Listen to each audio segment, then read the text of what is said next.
বলছিলাম মাটি ভয়াবহ বস্তু। ইয়াউমাইজিন তুহাদ্দিসু আখবারাহা, মাটি top top top top top top top করে কথা বলবে। পুরো জীবনের সব কথা ধরে আছে আপনাকে ছবি সহ। এক আশ্চর্য অত্যাধুনিক যন্ত্র মাটি। এ তো কারো বানানো নয়, আল্লাহর বানানো। ওইভাবে মেশিন ফিট করে দেওয়া হয়েছে, যেভাবে বসে আছেন ছবি সহ ধরে আছে। যা বলছেন ছবি সহ সব কথা ধরে আছে, কোনোটা মিটবে না, নষ্ট হবে না, কিয়ামত পর্যন্ত এটা বাতিল হবে না। ওইভাবেই কথা বলবে। মোবাইলে কথা বলছে, মুখ নাই, মাটিও কথা বলবে মুখবিহীন। অবাক হয়ে যাবেন আপনি, বুঝতে পারবেন মাটি এভাবে। আল্লাহ বলছেন, আমি বলিনি। আল্লাহ বলছেন ইয়াউমাইজিন তুহাদ্দিসু আখবারাহা, মাটির উপরে যা কিছু ঘটছে সেই জায়গা top top top top top করে কথা বলবে আপনার বিরুদ্ধে, পক্ষে আর কি। তারপরে আল্লাহ তাআলা বলছেন বিচারের মাঠে আমি মানুষকে আরেকটা ভাবে প্রমাণ করব অপরাধী। আলিয়াউমা নাখতিমু আলা আফওয়াহিহিম, আমি সব মুখকে সিলাই করে দেব। হাত কথা বলবে আর পা বলবে, পা কথা বলবে আর হাত বলবে পা তুমি ঠিক বলেছ। তাহলে হাত বিরুদ্ধে, পা বিরুদ্ধে, মুখমণ্ডল সেলাই করা থাকবে, চামড়া বিরুদ্ধে, জিহ্বা বিরুদ্ধে। কঠিন ব্যাপার, জটিল ব্যাপার। এইভাবে আল্লাহ আপনাকে বিচার মাঠে অপমান প্রমাণ করবেন। সম্মানিত দিনী ভাই বোন, কবর যত কঠিন, কিয়ামত তার চেয়ে অনেক অনেক অনেক বেশি কঠিন। যখনই মানুষকে কবরে রাখা হয়, ফায়াতিয়ানে মালাকানে, দুজন ফেরেশতা চলে আসেন। ফায়ুকএদানেহি, তাকে উঠিয়ে বসানো হয়। সে বুঝে যে আমাকে উঠিয়ে বসানো হলো, কিন্তু আসলে তাকে উঠিয়ে বসানো হয় না। আরে এটা তো স্বপ্নের মতো না, বুঝাতে পারি না মনে হয়।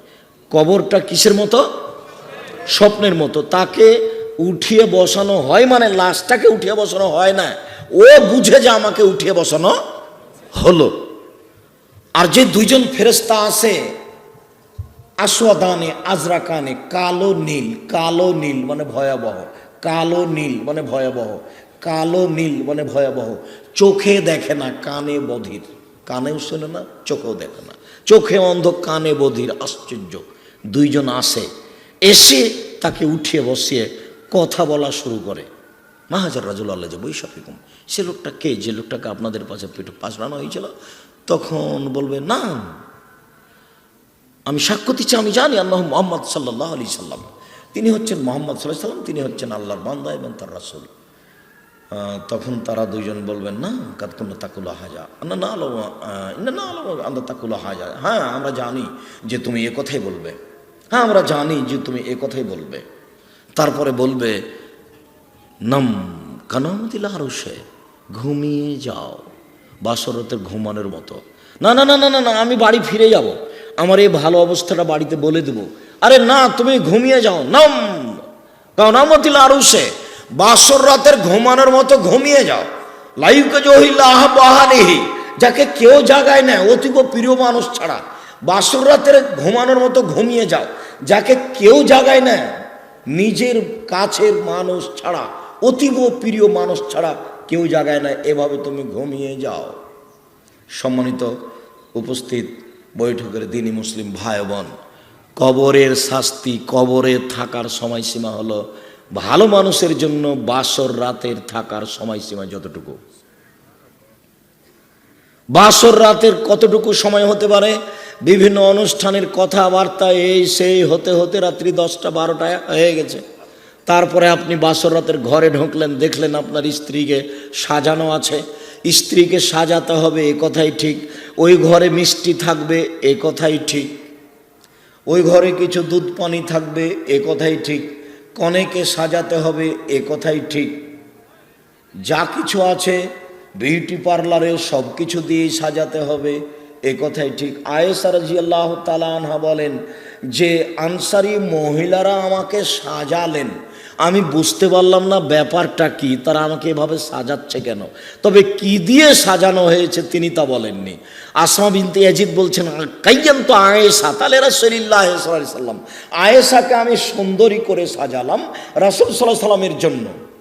রাসূল সাল্লাল্লাহু আলাইহি সাল্লামের কাছে নিয়ে যাওয়া হবে আয়েশাকে, সেই জন্য আমরা সুন্দরী করে সাজালাম। আয়েশা বলছেন যে আমি ঘরে বসে আছি, আল্লাহর নবী ঘরে ঢুকলেন, ঘরে কেউ নেই, আমি বুঝতে পারলাম না ব্যাপারটা কি। আমার বিবাহ হয়েছে 6 বছর বয়সে, এই কথা আমি জানি। তবে আজকে আমার 9 বছর বয়স, আজকে আমার বাসর রাত। বিবাহের 3 বছর পরে সকাল 8টা-9টার সময় বাসর রাত, মানে আমার স্বামীর সাথে সাক্ষাৎ। আমি তো আল্লাহ রসুলকে আমাদের বাড়িতে সকাল সন্ধ্যা আসতে দেখেছি। হঠাৎ একদিন দুপুরে এসেছিলেন তিনি, কিন্তু দুপুরে আসতেন না। দেখতাম যে সকালে বাড়িতে আমাদের, বিকেলে বাড়িতে আমাদের। মোহাম্মদ সাল্লাল্লাহু আলাইহি সাল্লাম একবার সকালে আসেন, একবার বিকেলে আসেন, একবার সকালে আসেন, একবার বিকেলে আসেন। একদিন ঠিক দুপুরের সময় বাড়িতে ঢুকে বলছেন, আবু বকর জি, মেয়ে দুটাকে এদেরকে সরতে বলেন। বলছে এরা আপনার পরিবার, এরা যাবে না। আপনি কি বলছেন বলেন। মানে বাপ যেমন বেটি তেমন, কোনো সমস্যা নেই, মানে গোপন কথা ওদের সামনে বলা হবে না। বুঝতে পারেননি কথা? গোপন কথা তাদের সামনে বলা হবে না। তখন আবু বকর সিদ্দিক বলছেন, জি না, বলেন, কোনো সমস্যা নেই, আমিও যা, আমার বেটিও তা, বাপ বেটি একই। তার মানে কি, কথার 19-20 হবে না। কথা আপনার যতই গোপন হোক না কেন, সে কথা প্রকাশ হবে না। বলে চলে যেতে হবে। ঠিক আছে, প্রস্তুত। চলে যেতে হবে মানে হিজরতের সময় হয়ে গেছে। তো বাপ যেমন বেটি তেমন। তো 9 বছর বয়স, 9 বছর বয়সেও বুঝতে পারছেন না ব্যাপারটা কি। তো বাসর ঘরে নিয়ে যাওয়া হয়েছে তাকে। আল্লাহ রসুল ভিতরে ঢুকলেন। একটু পরে দেখলাম যে আসমা ভিতরে ঢুকলেন একটা দুধের গিলাস নিয়ে আমাকে বলছেন, আয়েশা এটা হাতে নাও, আল্লাহ রসুলকে দাও। তো আমি তো লজ্জা পেয়ে গেলাম, আমি তো মাথা নিচু করে আছি। তখন আমাকে ধমক মারলেন, এই গিলাসটা নাও, আল্লাহ রসুলের হাতে দাও। তখন আমি ধকচকিয়ে গেলাম, আমি একেবারে ভয় পেয়ে গেলাম। আমি ধকচকিয়ে গিয়ে গিলাসটা হাতে নিয়ে রাসূলের হাতে দিলাম। রাসূল পানিটুকু একটু দুধ পান করলেন।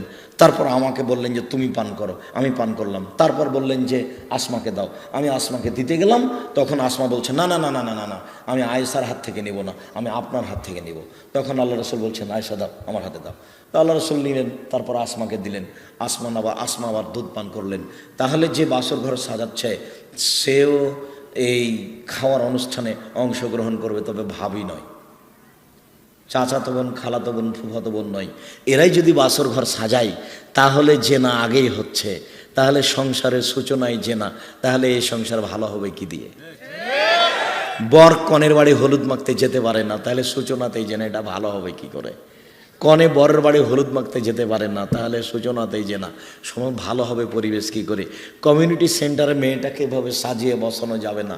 সবাই দেখবে পুতুল সেজা আছে ঢং মং করে, এগুলো করা যাবে না। যা কিছু আছে সব কিছু দিয়ে সাজাতে হবে, এই কথাই ঠিক। তবে নেইল পালিশ দেওয়া যাবে না নখে। ইহুদি খ্রিস্টানদের পতিতালয়ের মেয়েদের বৈশিষ্ট্য হচ্ছে নখে নেইল পালিশ দেওয়া। ইহুদি খ্রিস্টানদের পতিতালয়ের মেয়েদের বৈশিষ্ট্য হচ্ছে নখে নেইল পালিশ দেওয়া। ইহুদি খ্রিস্টানদের পতিতালয়ের মেয়েদের বৈশিষ্ট্য হচ্ছে নখে নেইল পালিশ দেওয়া। মুসলিম মহিলা নখে নেইল পালিশ দিতে পাবে না। এই মেয়ে, তোমার নখে নেইল পালিশ আছে নাকি দেখো তো। বাড়িতে যে আগে ছিলে ফেলবা আর নখ কেটে দিবা। কোনো মানুষ নখ বড় রাখতে পারবে না, কোনো মহিলাও পারবে না, কোনো পুরুষও পারবে না। অধিকাংশ মহিলাদের ঢঙ্গে নোংরা ন্যাক্কারজনক ঢং, সবগুলো নখকে বড় করে রেখেছে, বড় করে রেখেছে, এখানে নেইল পালিশ দিয়ে রেখেছে। এই মেয়ে, তোমার বাপ নেই? তোমার নখ কেউ দেখতে পায় না? তোমার বাপ নেই, তোমার মা নেই, এমনি এসেছো নাকি দুনিয়াতে? আদম আলাইহিস সালামের মতো এসেছো, বাপও নাই মাও নাই? হ্যাঁ, ঈসা আলাইহিস সালামের মতো হয়ে এসেছো নাকি যে বাপ নাই মা আছে, এভাবে এসেছো? তোমার নখ বড় কেন? তোমার নখে নেইল পালিশ কেন? শুনে রাখো, ইহুদি খ্রিস্টানদের পতিতালয়ের মেয়েদের বৈশিষ্ট্য হচ্ছে নখে নেইল পালিশ দেওয়া। মুসলমানের মেয়েদের নখে নেইল পালিশ দেওয়া হারাম। ও নখে মেহেদি দিবে। হাতের নখে তো দিবেই, পায়ের নখে দিতে হবে। মহিলারা হাতে পায়ের নখে মেহেদি দিতে বাধ্য, দিতেই হবে। কপালে টিপ দিতে পাবে না। হিন্দু মেয়েদেরকে বিবাহ করার 10টি পদ্ধতি আছে, তার একটি পদ্ধতির নাম রাক্ষসী বিবাহ। মেয়ের বাপ বিবাহ দিবে না, ছেলেটা জোর করে বিবাহ করবে। কিভাবে করবে? কপালে টিপ দিতে পারলে বিবাহ হয়ে গেল, এর নাম রাক্ষসী বিবাহ। কপালে টিপ দেওয়া প্রথা এসেছে হিন্দুদের পক্ষ থেকে, যার কারণে কোনো মহিলা কপালে টিপ দিতে পাবে না। মুসলিম মহিলা কিয়ামত পর্যন্ত কোনো মহিলা কপালে টিপ দিতে পাবে না। এমনি সাজগোজ করার যা কিছু সব কিছুই করবে, তবে এই দুটো জিনিস থেকে বেঁচে থাকতে হবে। বাসর ঘর সাজানো হবে, কথাই ঠিক। তারপরে রাত্রির 12টায় বাসর ঘরে ঢুকেছে, মাথায় হাত দিয়ে দোয়া পড়েছে, তারপরে 2 রাকাত সালাত আদায় করেছে, তারপরে কিছুক্ষণ কথা বলেছে, তারপরে দাম্পত্য জীবনে গেছে, তারপরে ঘুমিয়েছে। অনুমান করছে রাত 3টায় ঘুমিয়েছে। রাত 3টায় ঘুমালো। এবার 5টার সময় আজান হয়ে গেছে। 5টার সময় আজান হয়ে গেলে উঠলো, তাহলে বুঝলাম মোটামুটি 2 ঘন্টা ঘুমিয়েছে। তাহলে বুঝলাম যে কবরের থাকার সময়সীমা ভালোবাসানোর জন্য 1.5 ঘন্টা, 2 ঘন্টা, 3 ঘন্টা এমন হতে পারে। মুহাম্মদ সাল্লাল্লাহু আলাইহি সাল্লাম বলছেন, ফেরেশতা বলবেন ঘুমিয়ে যাও বাসর রাতের ঘুমানোর মতো। যখন আপনি ঘুম থেকে উঠবেন কিয়ামত হয়ে গেছে, ইসরাফিল বাঁশিতে ফুঁক দিয়েছে, তখন আপনি বলবেন আরে এখনই ঘুমালাম, আজান হয়ে গেল এত তাড়াতাড়ি, এখনই ঘুমালাম, আজান হয়ে গেল। অথচ আপনি আজ থেকে নিয়ে 2 কোটি বছর আগে মারা গেছেন। আজ থেকে নিয়ে আপনি 5,000 বছর আগে মারা গেছেন। আজ থেকে নিয়ে প্রায় 5,500 বছর পূর্বে ইরাকের ব্যাবিলন শহরের উর নামক গ্রামে ইব্রাহিম আলাইহিস সালাম জন্মগ্রহণ করেন। ইব্রাহিম আলাইহিস সালাম যে কুরবানি করেছিলেন সেই কুরবানি আমাদের কুরবানি। তাহলে ইব্রাহিম আলাইহিস সালাম আজ থেকে নিয়ে 5,500 বছর, প্রায় 5,000 বছর আগে থেকে কবরে আছেন। যখন ঘুম থেকে উঠবেন তখন একটু এলোমেলো, আহারে এত তাড়াতাড়ি ঘুম থেকে উঠে গেলাম, এইমাত্র তো ঘুমালাম। 4 কোটি বছর আগে যে মারা গেছে যদি ভালো মানুষ হয় তাহলে ঘুমিয়ে গেছে, যখন তার ঘুম ভাঙবে তখন এখনই ঘুমালাম। আসহাবে কাহাফ 350 বছর ছিলেন ওই মরা অবস্থায়, তারপর আল্লাহ তাদেরকে জীবিত করলেন। তারপর আসহাবে কাহাফকে বললেন, তোমরা কতদিন ছিলে? তো একদিন নয়, একদিনের কিছু অংশ ছিলাম। মানে ওরা গর্তে ঢুকেছে দুপুরের টাইমে, আর সন্ধ্যার দিকে ঘুম ভেঙে গেছে। বা ওরা গর্তে ঢুকেছে সকালে, ঘুম থেকে উঠে দেখছে 12টা বেজে গেছে। চলো চলো খাইনি, একটু হাট বাজার করো। তো একজনকে বাজারে পাঠালো, যাও বাজারে যাও, বেশ দেখে জিনিস নিও, দেখতে ভালো হবে, দাম কম হবে, পবিত্র হবে, 3টে বলে দেওয়া হলো। এবার বাজারে জিনিস কিনতে গেছে, যেই টাকা দিচ্ছে সেই দোকানদার বলছে এই টাকা তো চলবে না। কেন চলবে না? আরে এই টাকা তো আজ থেকে নিয়ে 350 বছর আগে ছিল। ওরাকে আল্লাহ বলছেন যে কতক্ষণ ছিল? তো ওরা বলছে যে ঘন্টা 2 ছিলাম। তাহলে এইটা হচ্ছে পৃথিবীরই অবস্থা, ঘুমানোরই অবস্থা। ভালো মানুষ যদি হয় তাহলে সে ঘুমিয়ে যাবে বাসর রাতের ঘুমানোর মতো। মানে কবরের সময়সীমা 2 ঘন্টা 3 ঘন্টা। আবার বলিয়েন না যে আব্দুর রাজাক সাহেব বলেছেন ভালো মানুষের কবরের সময়সীমা 2 ঘন্টা। আমি 2 ঘন্টা মাফ করে বলিনি, এরকম মনে হবে। আর যদি খারাপ মানুষ হয় তাহলে আর বোঝাতে পারছি না, যদি উত্তর দিতে না পারে তখন তারা বলবে না হ্যাঁ আমরা জানি তুমি এ কথাই বলবে। এ বলার সাথে সাথে জমিনকে বলবেন, জমিন ইলতাইমি আলাইহে, একে চেপে ধরো। ফাতালতে মা আলাইহে, তখন জমিন তাকে চেপে ধরবে। একতালে আজলাহ, ডান দিকের হাড় বাম দিকের হাড়ের ভিতরে ঢুকে কড়কড় করে ঢুকে চাপা লেগে যাবে। এ কথা মুহাম্মদ সাল্লাল্লাহু আলাইহি সাল্লাম বলেন। এভাবে হতেই থাকবে বিচারের দিন পর্যন্ত, যতদিন পর্যন্ত বিচার না হচ্ছে। উত্তর যদি ঠিক মতো না দিতে পারে তখন ফেরেশতা পিটাবে, নেসিয়া হুসাইহাতান, সে বাপরি মারে করে চিৎকার করবে। এখান থেকে নিয়ে 50,000 কোটি কিলোমিটার দূরে যে বস্তু আছে সেও শুনতে পাবে তার চিৎকার। এই কবরে ও চিল্লাচ্ছে আর শুনতে পাবে 5,000 কোটি কিলোমিটার দূর থেকে। আপনাকে বোঝাতে অক্ষম সে কত জোরে চিল্লাচ্ছে, কিন্তু যে মারছে সে বুঝতে পারে না, তার চোখ নাই। যে মারছে সে শুনতে পায় না, তার কানও নাই। ইকয়ুল্লাহাম, তার জন্য ন্যস্ত করা হয়েছে বধির ও বোবাকে, তার জন্য ন্যস্ত করা হয়েছে অন্ধ ও বধিরকে। কানেও শুনে না, চোখে দেখো না, আর সে কোনোদিন খায়নি, খাবেও না, তার নাম ফেরেশতা। তার মানে তার শরীরে কোনো অলসতা নেই। প্রথম বাড়ি যত জোরে মারবে, কিয়ামতের পূর্ব মুহূর্তে শেষ বাড়িটা তত জোরেই মারবে। একজন পুলিশকে যদি বলা হয় যে এ অন্যায় করেছে, একে 100 লাঠি মারেন, তাহলে পুলিশ প্রথম লাঠি যত জোরে মেরেছে শেষ লাঠি তত জোরে মারতে পারবে না। কেননা ও মানুষ, ও খায়, পেশাব পায়খানা করে, তার শরীরে ক্লান্তি আছে। যিনি মারেন কবরে তার শরীরে ক্লান্তি নাই, খায় না, ও পান করে না, তার বউ নাই, তার চোখে দেখে না, তার পেশাব নাই, তার পায়খানা নাই, সে কানে শোনে না। এরকম মানুষ এরকম শয়ে দিয়ে, প্রাণী দিয়ে, ফেরেশতা দিয়ে তাকে কবরে শাস্তি দেওয়া হবে। আমি আপনাকে কি দিয়ে বুঝাই? তারপরে আপনার সামনে চলে আসবে আপনার কর্মটা। ছি ছি ছি ছি ছি ছি ছি ছি, এত ঘৃণিত কর্ম কেন? এর রূপ চেহারা কে? এত কেন খারাপ চেহারা? কে তুমি? তুমি কেন আমার সামনে এসেছো? খুব বিকট চেহারায় আসবে, দেখতেও খারাপ। আমাকে চিনতে পারছো না? আমি তোমার কর্ম। তুমি যে পাপ করেছিলে, দিনরাত জেনা করছিলে, প্রেমের গল্প করছিলে, সুদ ঘুষ খাচ্ছিলে, সেটা আমি। আপনার সামনে এসে উপস্থিত হবে আপনার কর্ম ঘৃণিত চেহারাই। আর যদি আপনার কর্ম ভালো হয় তাহলে ভালো চেহারা আপনার সামনে এসে উপস্থিত হবে। সম্মানিত দিনী ভাই বোন, কবর যত কঠিন, কিয়ামত তার চেয়ে অনেক অনেক অনেক বেশি কঠিন। কিয়ামত যত কঠিন, জাহান্নাম তার চেয়ে অনেক অনেক অনেক বেশি কঠিন। কিয়ামতের মাঠে মানুষের পরনে কাপড় থাকবে না, উঠেই উলঙ্গ অবস্থায় দৌড়াতে থাকবে, তার বিবেক থাকবে না। যেসব মহিলার পেটে বাচ্চা থাকবে, কখন পেট থেকে বাচ্চা পড়ে গেছে বুঝতে পারবে না। যেসব মহিলা বাচ্চাকে দুধ খাওয়াবে ওই অবস্থাতে উঠবে, বাচ্চাকে দুধ খাওয়াতে খাওয়াতে কখন বাচ্চা কোল থেকে পড়ে গেছে ও বুঝতে পারবে না। এর নাম কিয়ামতের মাঠ। অনেক অবস্থা কিয়ামতের মাঠে। সবার পাপ এবং নেকিকে ওজন করা হবে।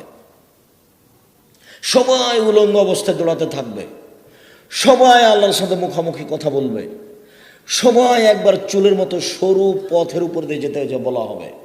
ওটা জাহান্নামের উপরে সেট করা আছে, চুলের মতো সরু রাস্তা, সবাইকে পার হতে হবে। আর রাস্তার দুই দিকে কালালি বাঁকা লোহার আঁকড়া সেট করা আছে। যদি ভালো মানুষ হয় তাহলে বিদ্যুৎ গতিতে পার হয়ে যাবে, তার চেয়ে ভালো হলে সাধারণ গতিতে ঘোড়ার গতিতে পার হবে, তার চেয়ে কম হলে পশু প্রাণীর গতিতে পার হবে। আর যদি পাপী হয় তাহলে এই দুই দিকে আটকা পড়ে যাবে, সে নিচে পড়ে যাবে, নিচে জাহান্নাম আছে, এটা জাহান্নামের উপর দিয়ে সেট করা হবে পুলসেরা। কিয়ামতের মাঠের অবস্থা অনেক। এক সময় পড়তে বলা হবে, এ দেখেন আপনার কর্ম দেখেন। এক সময় নিজে আল্লাহ বলবেন, দেখো এটা তুমি চিনতে পারো কিনা। এক সময়ে ছোট ছোট বাচ্চারা বাপ মায়ের আঁচল ধরে টানাটানি করবে, মেয়েরা বাপকে জান্নাতে জাহান্নামে যেতে দেবে না। দুইটা মেয়ে যদি কেউ লালন পালন করে তাহলে মেয়েটা মধ্যে ঢুকে যাবে, ওইদিকে জাহান্নামের এদিকে বাপ। দুইটা মেয়ে লালন পালন করতে শিখেন। লালন পালন মানে ওকে ল্যাংটা করে 16 ডিসেম্বরে ঘুরিয়ে নেবে, তারই নাম লালন পালন করা। স্কুল কলেজ খুলেছে গ্রামের লোক, আর এমন পোশাক দিয়েছে মেয়েটার গায়ে, মাস্টার বুঝতে পারে তার শরীরের অঙ্গ প্রত্যঙ্গ কেমন। এখানে 500 মেয়ে আছে, 500 মেয়েকে বুঝতে পারে মাস্টার কার অঙ্গ প্রত্যঙ্গ কেমন, মানে ও ল্যাংটা হয়েই আছে। মোহাম্মদ সাল্লাল্লাহু আলাইহি সাল্লাম বলেন, সিনফার মিন আহলিন নার, আমার উম্মতের 2 শ্রেণীর মানুষ জাহান্নামে যাবে, আমি দেখিনি তাদের। আমার উম্মতের 2 শ্রেণীর মানুষ জাহান্নামে যাবে, আমি তাদের দেখিনি। আমার উম্মতের 2 শ্রেণীর মানুষ জাহান্নামে যাবে, আমি তাদের দেখিনি।